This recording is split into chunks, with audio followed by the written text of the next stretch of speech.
Nuovi intrecci di mercato tra Juventus e Roma. I bianconeri hanno puntato Nicolò Zaniolo, ma i capitolini fanno muro. Il centrocampista classe 1999 è nel mirino del club più titolato d'Italia fin dalla scorsa estate, ma i giallorossi non hanno nessuna intenzione di dire addio al loro gioiello, così come non vogliono perdere Lorenzo Pellegrini. La Juventus è disposta ad offrire giocatori non strategici nei propri piani, tra i quali rientra anche Federico Bernardeschi, ma la Roma non lo gradisce più di tanto. Continuano comunque i colloqui tra le due società per scambi e trattative, ma in un mercato in cui i club cercano liquidità e i cartellini sono stati praticamente dimezzati, gli sviluppi saranno imprevedibili. Caso Messi al Barça? No, tutto sotto controllo. Il mistero dell'assenza dell'argentino nell'allenamento di mercoledì è stato svelato. Messi è rimasto in palestra per riprendersi da una contrattura nel quadricipite della gamba destra, fanno sapere dalla società catalana. Leo aveva avvertito una puntura nell'adduttore della gamba destra martedì ed è stato successivamente sottoposto a un'ecografia che ha confermato una microrottura.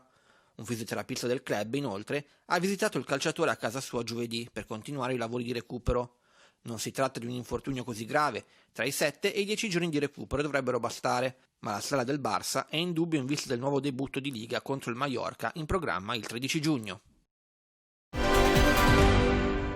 Per il Daily Mail non ci sono dubbi, Pedro ha scelto la Roma.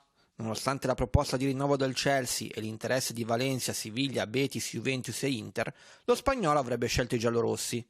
Questa è la decisione che l'esterno ex Barcellona avrebbe comunicato al club di Stamford Bridge.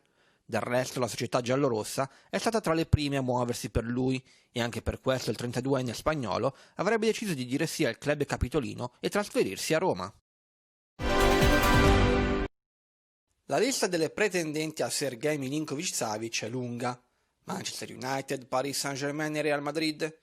In Spagna il portale Fichajes assicura che Zinedine Zidane ha messo il centrocampista della Lazio al primo posto delle scelte per rinforzare la mediana dei Blancos. Il Real Madrid insegue il serbo da 2 anni e anche nella prossima sessione di mercato sonderà il terreno. Non c'è però intenzione di sborsare i 100 milioni chiesti dallo Tito.